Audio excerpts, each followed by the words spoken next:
Hey guys, and welcome back to and off the cuff, I guess, because I haven't been around for a few, I don't know, days, weeks. It's been a while. Sorry about that. Not gonna make any excuses. I was just being crap, and but yeah, I saw this, and I have to speak about it. I feel like I need to do a verbal eruption on it. Essentially, so Russell Brand, I'm sure many of you know who he is. English comedian slash actor slash presenter. He's done a lot of different things, and he's now taken on this role of kind of retiring to a house actually quite near me, within about half an hour, 20 minutes of me, just in a very nice area.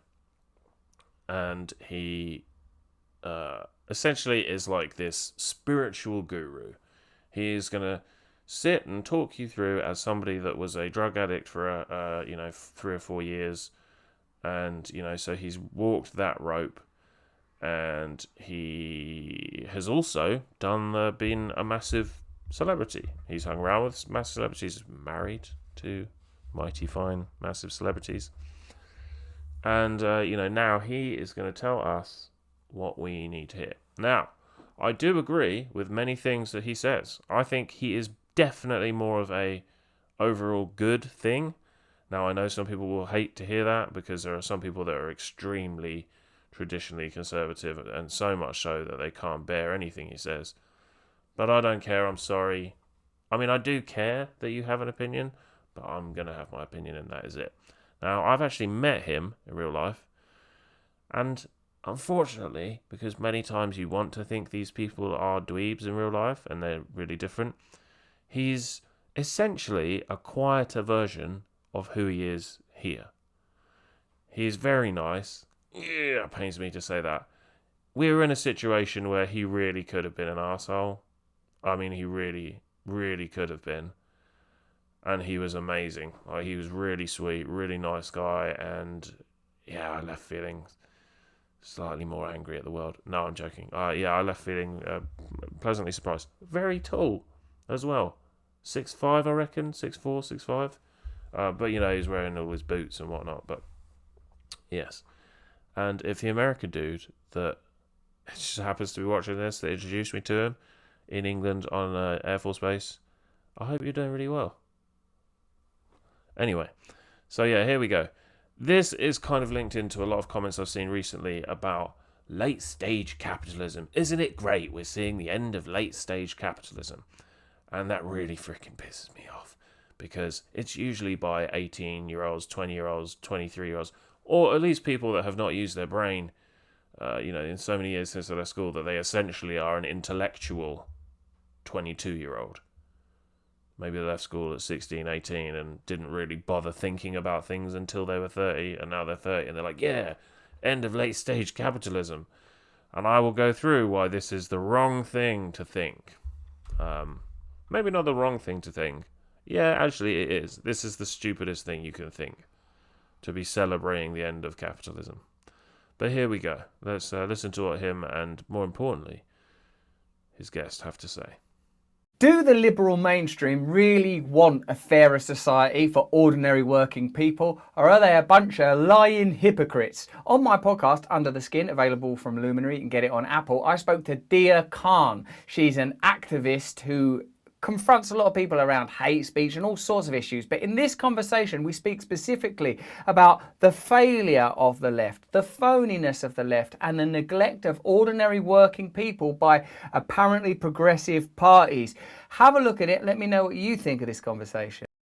Good. So, hopefully, in this conversation, we will see somebody that is basically going to say, yep, the working class people of various countries that gave their lives for those countries to progress, rightly or wrongly at certain times, but it didn't matter. Like, you don't really have a choice. When you're in the draft, not much of a choice, unless, of course, you want to, be a draft dodger, but you're really kind of,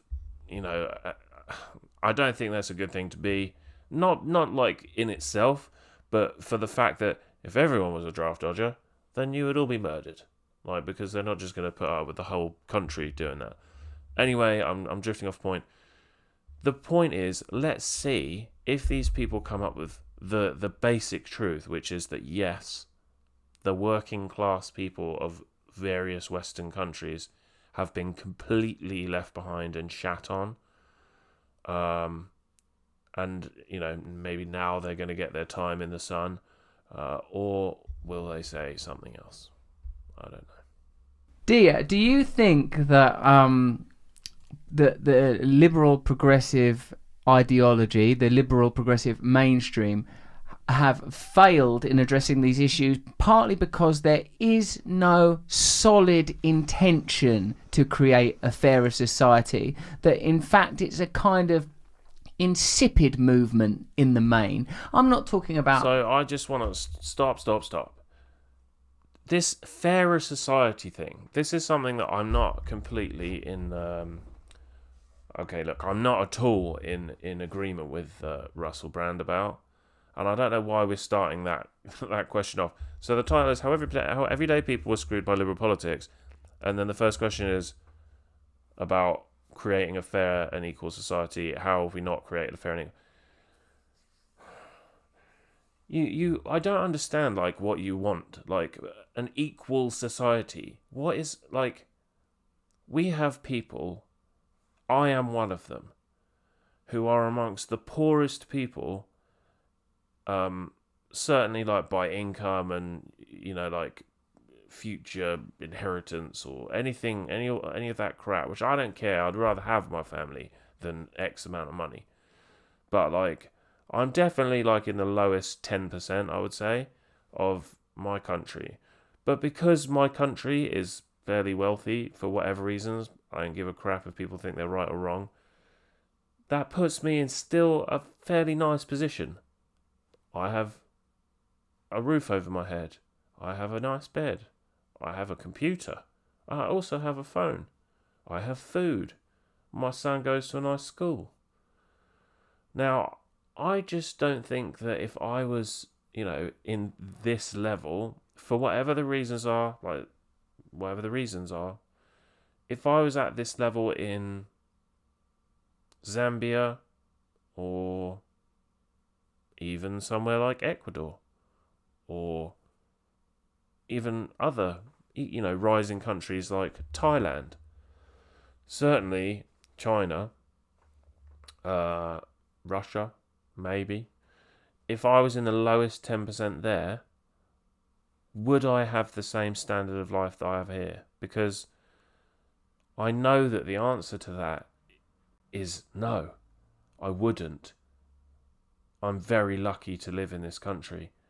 Many people have paid a price, and not just working class people. People of many classes, have the old adage of planted seeds of trees they will not, whose shade they will not sit under. I know it gets old and annoying, but that's the truth. That there are people that have built great countries that allow. I'll give you a really simple example. I often say to people, what do you think a dentist earns in a rising country, a country that people think will be top 5 within 20 years? A country is now, I think, is top 20. What do you think a dentist earns in Indonesia?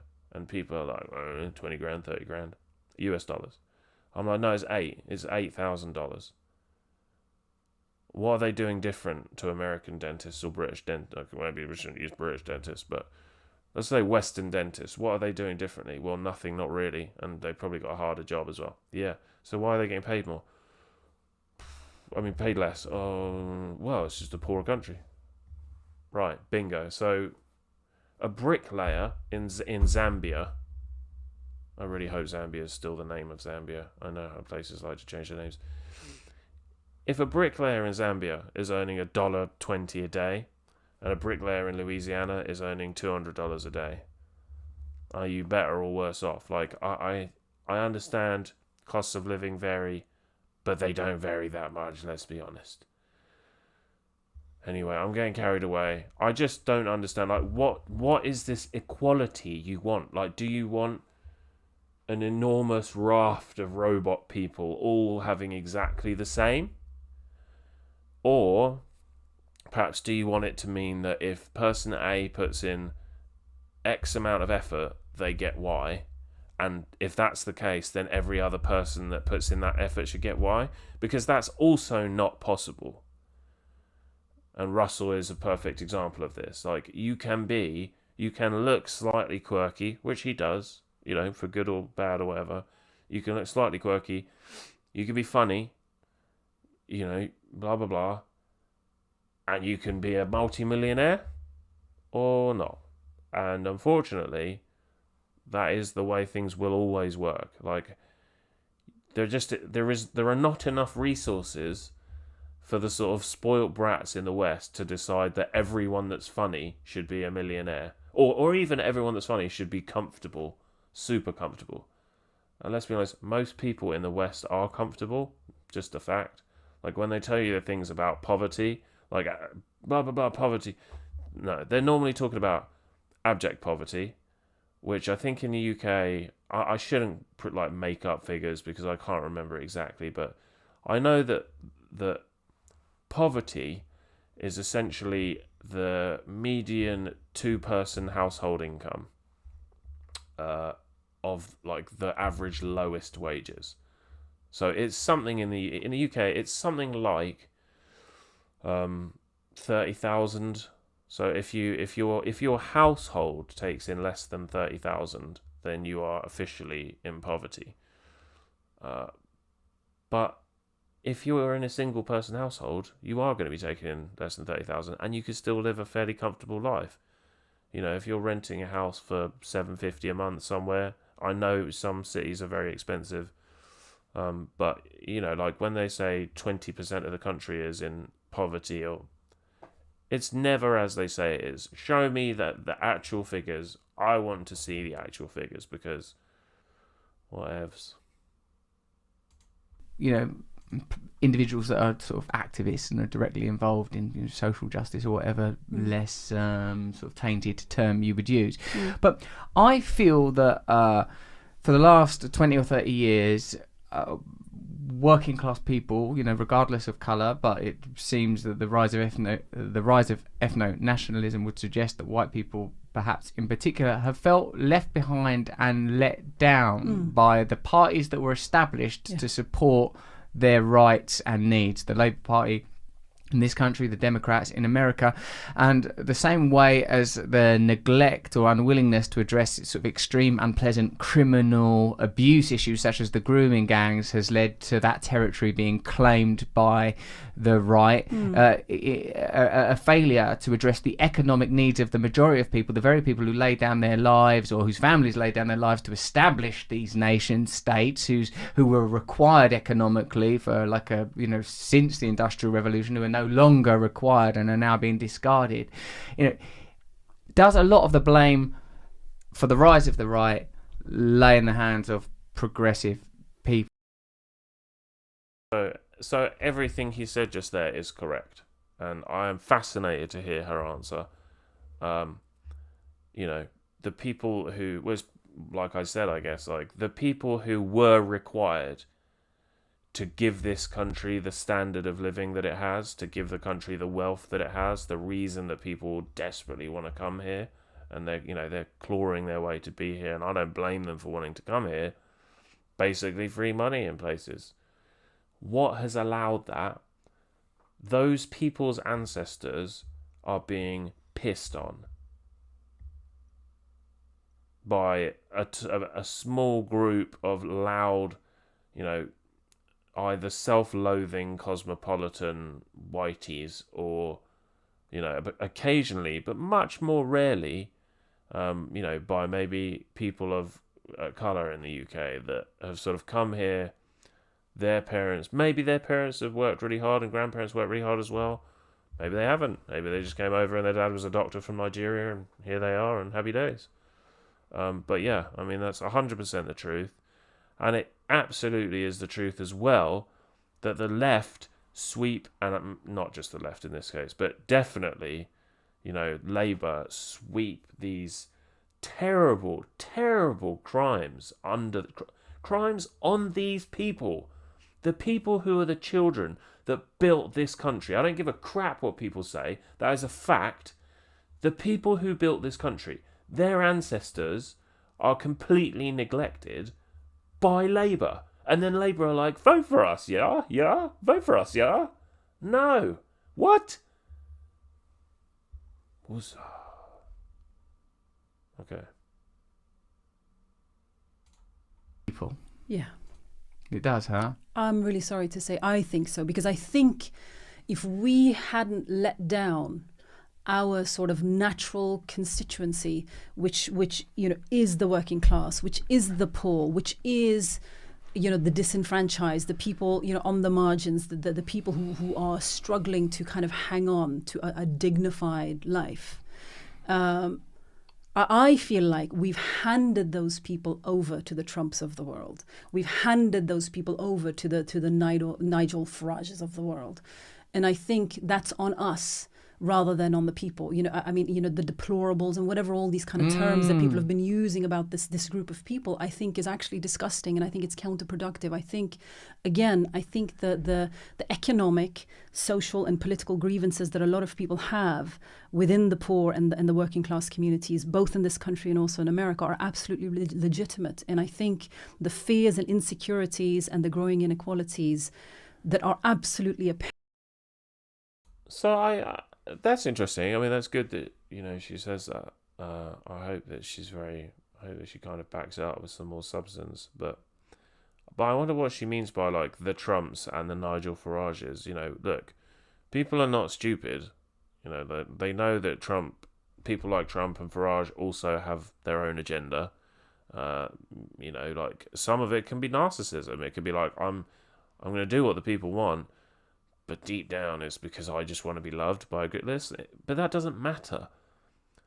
Like, people want to not be told that they are shite, their country is shite, their flag is shite, their history should be erased, and their children should not be gendered at birth.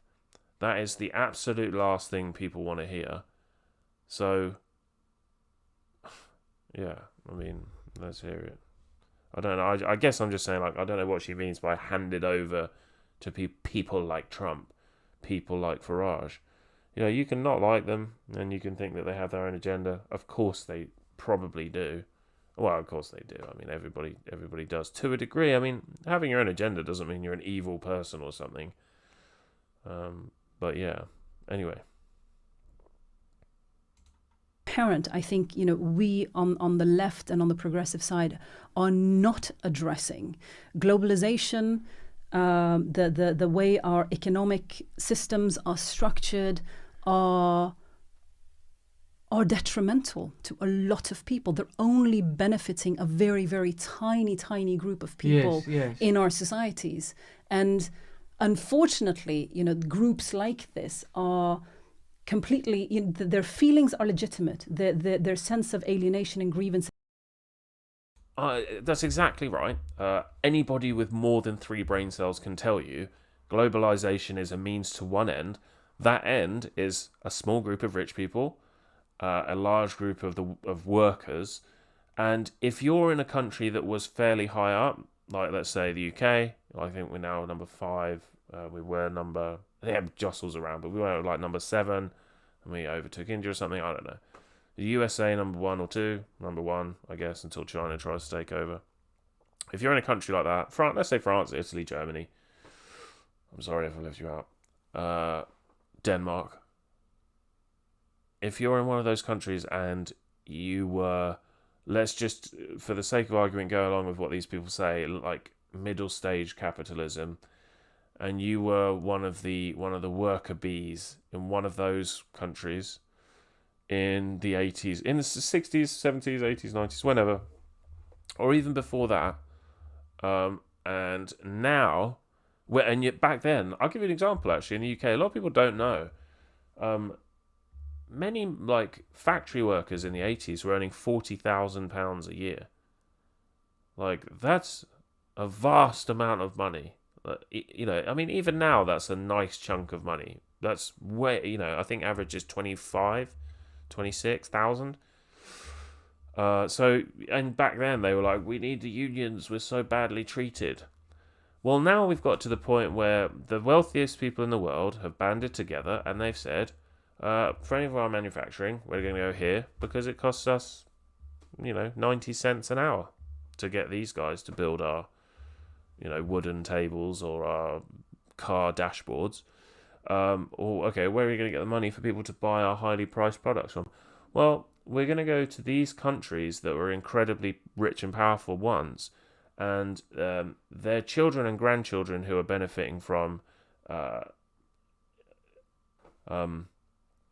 can I not think of that? Wrap your brain. Inheritance.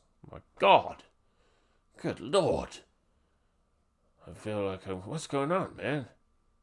The thing, the inheritance. Anyway, so they're like, yeah, we're going to get these people dirt poor, pay them 90 cents a day. Yeah, there's not a lot of voice coming out of there. We can crush them anytime we want anyway. So we're going to move the 99% of our manufacturing there in one corner of the globe. Then this corner of the globe, there the kids and the grandkids, so that would be the boomers and sort of generation, I guess generation X, the boomers and generation X, and then millennials maybe. Some millennials were sort of too late to hit that train of getting multiple tens of thousands of inheritance to be able to do something like buy one of these people's new cars or the oak table or something. We'll use them to buy the stuff and we'll get it made there in these dirt poor countries. So yes, this is why people are terrified of globalism, because they know, they have the brains to understand that if you have someone that can make a table in France and that person needs, I don't know, $15 or €15 a day, $15 a day, sorry about that, $15 a day to survive, or you have this person in, I don't know, let's say China, and they only need $2 a day to survive, they're going to choose them.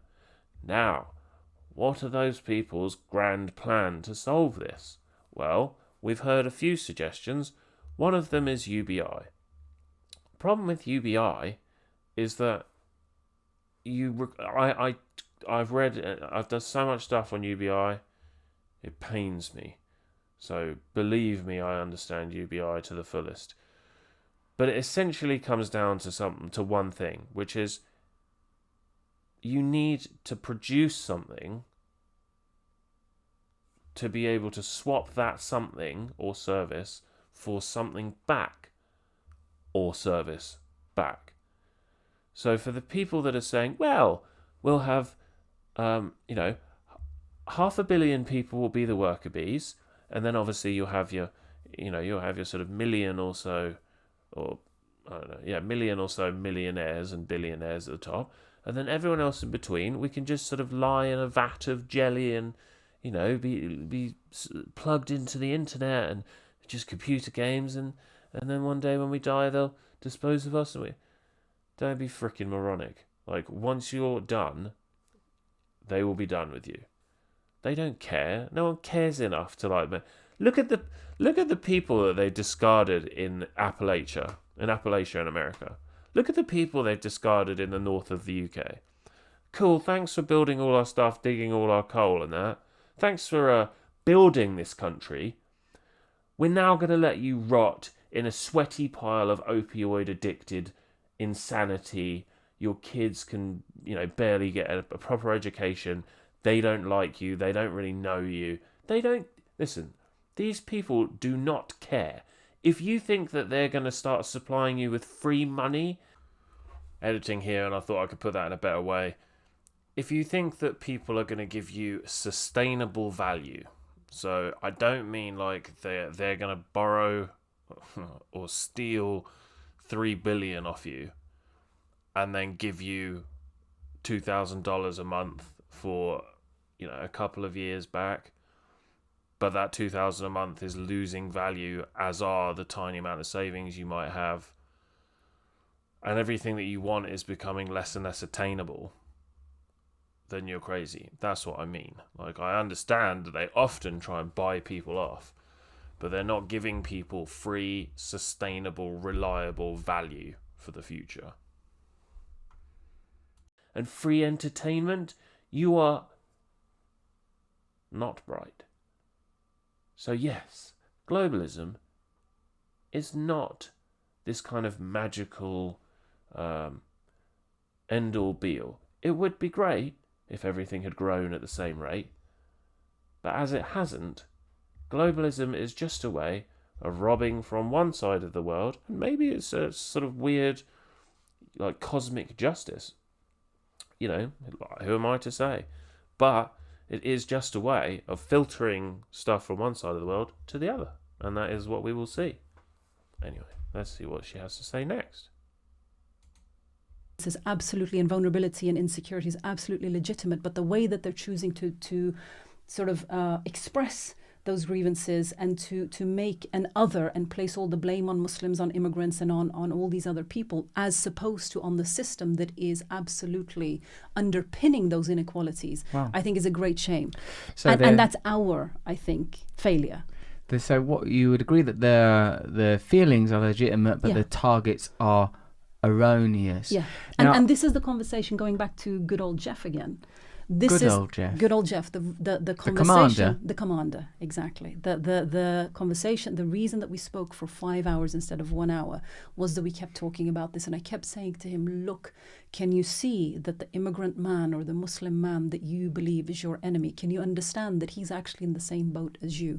Do you understand that the low wages, that the terrible working conditions, that the lack of rights, workers' rights, the lack of a dignified or the prospects of a dignified. Shut the fuck. This is you're okay. I agree with her on one point. If I see a Muslim dude walking down, I don't know. Listen, it's so ridiculous to even say like a Muslim dude, like as if they're all one. You know, as if there aren't different. There's loads of very wealthy Muslim people in the UK. I'd say most. No, not most of them, but if I see a Muslim worker, you know, very, very working class, you know, real struggling, first of all, I would think I've got more in common with him than like Boris Johnson or Keir Starmer. Of course I would. And so would most other people. However, excuse me, the big problem with what you're saying is, first of all, people don't blame Muslims or immigrants. They just don't.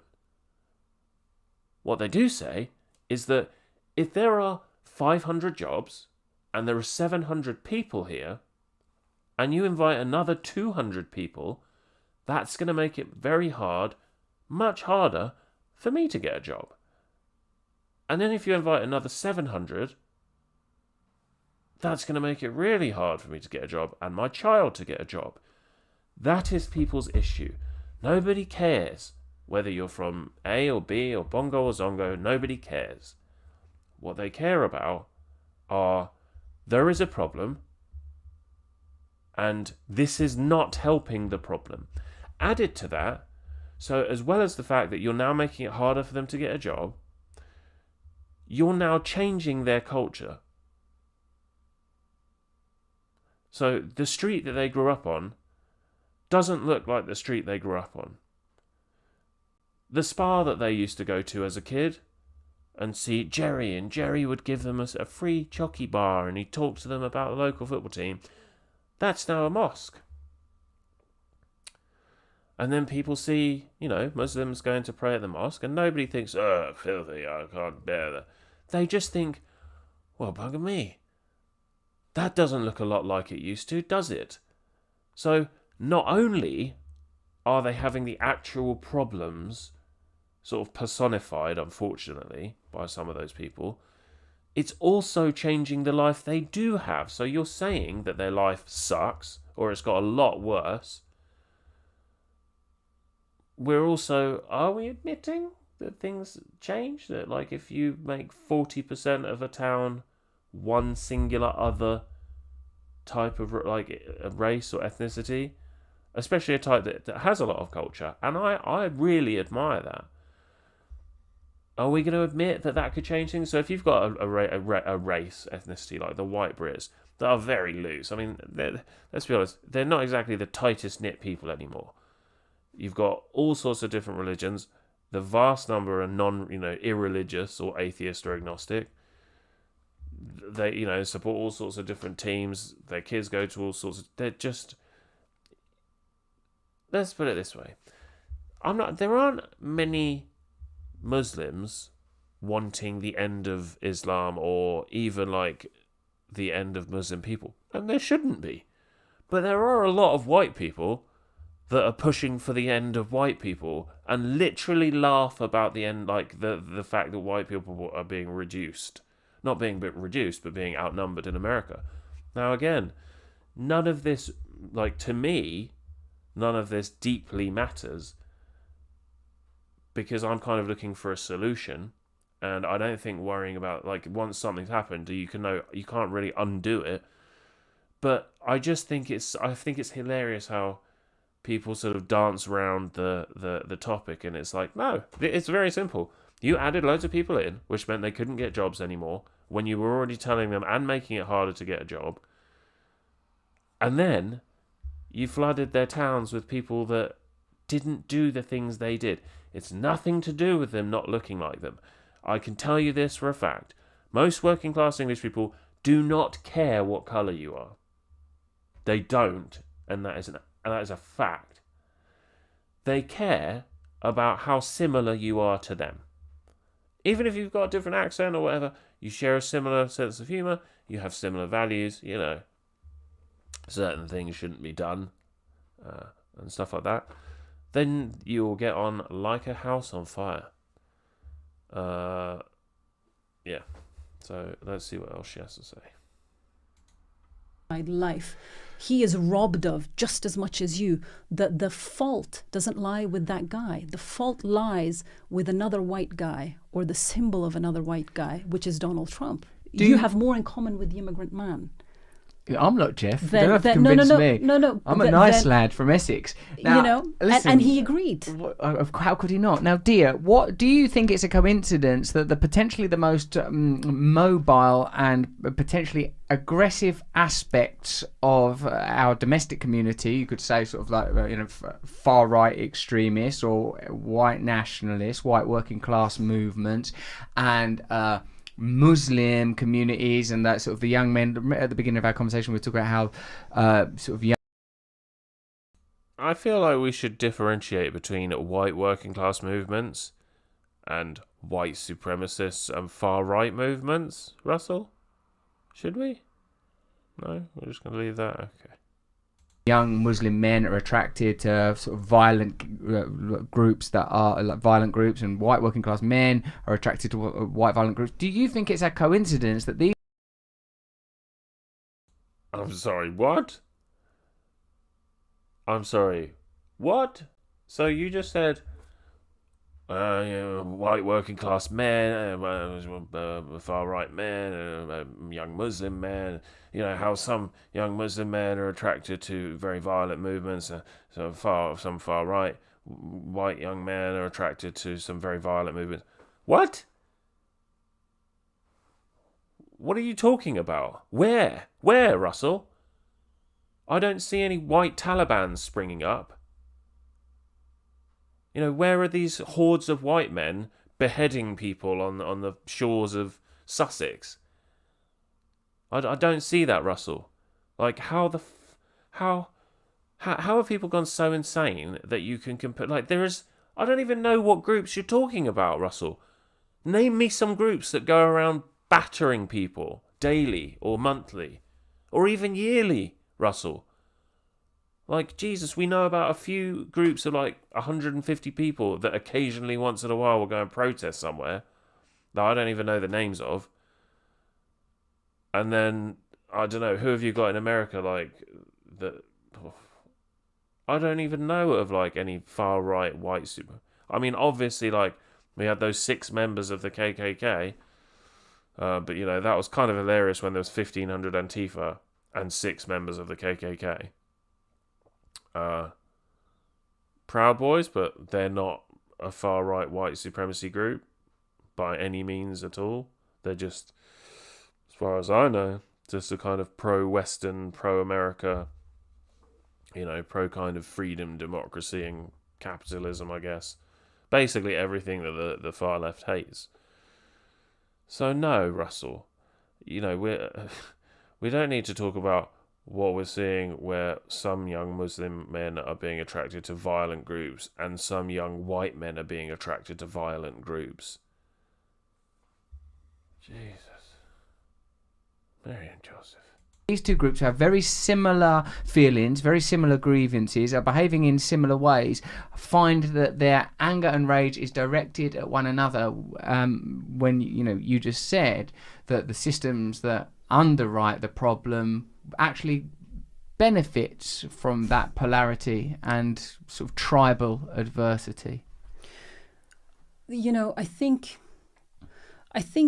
on the surface, it seems like these groups are opposed to each other. But the reality is, as much as there is this sort of co-radicalization happening between groups like that, I think there... What groups? What groups of white young men are adversaries of the Taliban, or even the sort of violent groups of Muslims that we've seen in parts of the UK, when something happens that's against Islam or whatever, and you sort of see 300 Muslim dudes coming storming down the streets going, "I'll fuck you up, blood. You ain't coming here, bro, if you get me." Where are these groups? Show me them. You can't just talk about stuff that doesn't exist or you have no proof of that exists. Their real enemy is actually not each other. No. Their enemy on both sides is actually people like us. People who want to get along, people who want to live together, people who want to actually make this work. What? I think that's the real enemy. And that's why you're seeing people like me targeted, people who are trying to articulate and also trying to sort of practice the fact that we are in this together. No, what? Okay. So this is where we know that people like this don't care at all. They pretend to come along and say, what we need to do is address the fact that we've let these white working class men down. You've also let the women down, by the way, and especially the children. But yeah, when you say the reason that, when you say these two groups, they think that their enemies are each other, but actually they're not, and then they come after me, immediately we realise, oh, okay, so actually she doesn't care at all about the groups. She doesn't care at all about the groups of white young men. Maybe she doesn't care about the... Well, I suppose she's saying they're groups of violent Muslim men. And immediately she's like, yeah, they dislike people like us. No, we don't. I don't. I just don't want people to lie. Like, all people want is the truth. When we're living in an age where people are like, not all men have penises. Or, some women can have testicles. Some men can have a cervix. Like, when we're living in an age of that crap, we just want the truth. People want someone that just says, no, this is the case. This is the truth. You know that this is the truth. You've just had somebody waving a wand in front of you and dusting you with pixie dust for a few years, and you're thinking, well, maybe if I pretend long enough I can be a unicorn. No, you can't. I'm sorry, it's bollocks. It's not true. Together, we don't have a choice but to make this work. This all belongs to all of us, the good and the bad, and we have to sort of figure out a way to make that work. I think those types of people are the enemy. ISIS, Daesh, whatever, they even had this, article come out talking about the gray zone, how the gray zone is sort of their absolute target. And the gray zone is the people in between. They need the far right. They need Trump. That's a fantastic recruitment tool for them, and vice versa, right? But when Brian Culpepper or Ken Parker meets a... Why are you talking about Trump like he's... this drives me insane. Why are you talking about Trump like he's some weird kind of far-right poster child? Like, oh yeah, we like every working class white man loves Donald Trump, and we all like follow him to all this racist. Donald Trump has Jewish children. And I don't care if it's by marriage or whatever. Like, he has Jewish grandchildren. He's not racist at all, for Christ's sake. He might be like old school, bluster and rough around the edges and doesn't care if he offends someone too bad. But he is not a racist. He is certainly not far right. I mean, he was a Democrat for 30 years, for Christ's sake. Hillary Clinton was at his wedding. I mean, are we really going to be... I cannot do it. Go on, just keep talking. A Muslim who looks like me and who behaves in the way that I behaved with these guys, with empathy and with a willingness to listen and a willingness to really, really understand. That breaks with all the stories that they've been telling themselves of the other, of we are on opposite ends of a spectrum, this is a clash of civilizations, and actually really it isn't. So they need each other. They're mutually beneficial for each other. Their movements depend on each other. There are no each other. There's one side. Target, therefore, is actually not each other. It's us. Yes. Which is why we must resist. Well, Russell Brand and if you enjoyed that conversation, maybe you'll consider subscribing to Under the Skin, available on Luminary. You can get it. That was just about long enough because I feel like I was about to lose my mind. Yeah. So yeah, that was Russell Brand, and I should really plug his show, even though he really does not need me to plug his show.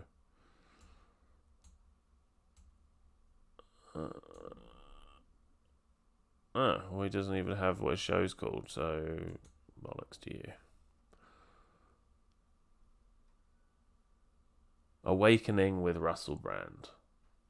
Rusty Rockets, don't know what that is. And he doesn't have the name of it. I think it was on the screen, but my ugly mug was covering it. So, sorry, I just kicked you in the face. So yeah, there you go. I found that just absurd to listen to. I just think that woman, maybe she comes from the right place, maybe. Because she kind of sounds like she wants to sort of bridge the divide. But then at the same time, she knows nothing of what she speaks. There are no massive groups of white, violent, working class men. There certainly aren't any to compare to ISIS. Like, are you insane? There aren't any even to compare to like the KKK. There just aren't any. Don't be silly. You're wasting time. Something needs to be done. And I feel like people like her are possibly just more employed by the left to try and get people to vote Labour again. Because let's not forget how many people voted for Tony Blair in 97. Thankfully, I couldn't have done that. But I could have the next time, and I didn't. And I'm very glad I never did, because Tony Blair, I would say single-handedly, is the person that has definitely taken Britain from a country that was, trying to stay like top 5 in the world, scrappy little island in the North Atlantic.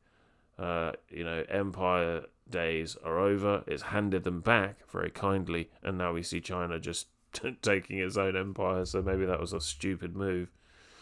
But to now a completely divided nation. You've got Scotland that for some reason wants to leave and live off their, the 1% of their GDP that is oil and gas. Terrifyingly and sad.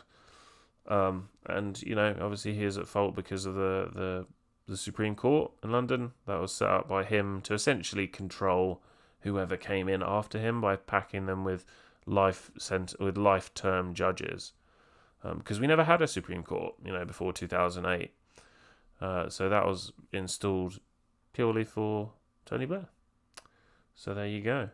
And what they're doing is they're finding out, like, why does everyone keep voting Conservative?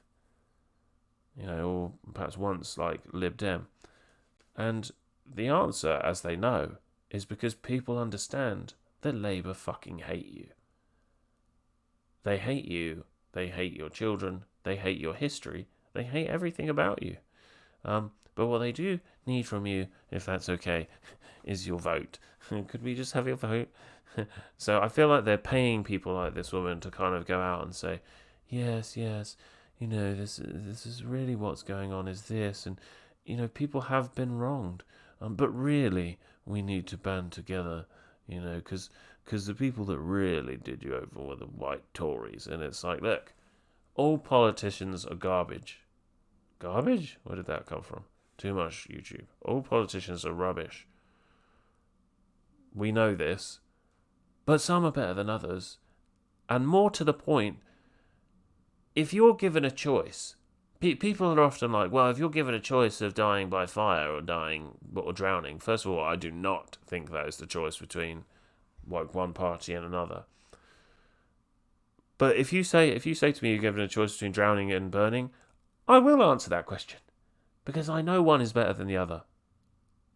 In fact, I've already chosen between those two.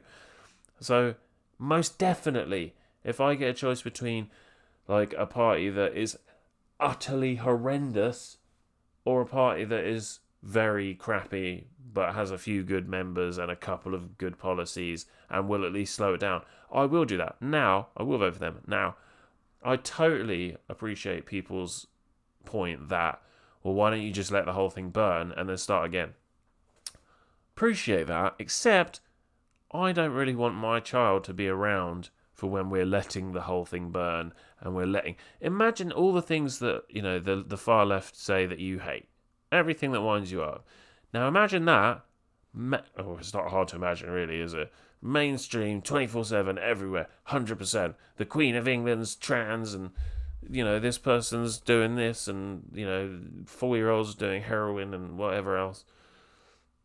I don't really want it to go that far. I know some people are like, oh yeah, I'm just so tired of choosing the party that just slows the regression down. But I don't know, man. Anyway, that's not what this episode is about. This is just to discuss that. So thank you for watching with me. My final point is just that I've seen a lot of people saying in comments recently, late stage capitalism, bruh. Well, this is what late stage capital. But they're saying it as like as though it's a good thing. It's not a good thing. Like, think about where somebody like me, bottom 10, 20% would have been 100 years ago, 200 years ago. Where would I have been? Like, if I was lucky in the hull of, a non-water tight ship, whale hunting, leaving my house for three years at a time, come back and I've got a 1-year-old son somehow. 100 years ago we'd be living in the worker houses, like where it's one room for 7 people. People seem to forget that like crony capitalism is what is bad. Crony capitalism, where they borrow money from the central banks, and their way of kind of guaranteeing to pay it off is with just eternal growth instead of actual growth. It's just a kind of fake, false, plus the petrodollar. We will force all Western allies to pay for their energy with the US dollar, which means that all Western allies, in part, allow America to keep printing money because they know their allies are having to pay part of the interest of that off. Anyway, thank you for listening. This episode is a bit glitchy, a bit all over the place, and I really apologise for that. It will be a little tidier from now on. So yeah, take care of yourselves, and I will see you soon. Winston stopped writing, partly because he was suffering from cramp. He did not know what had made him pour out this stream of rubbish.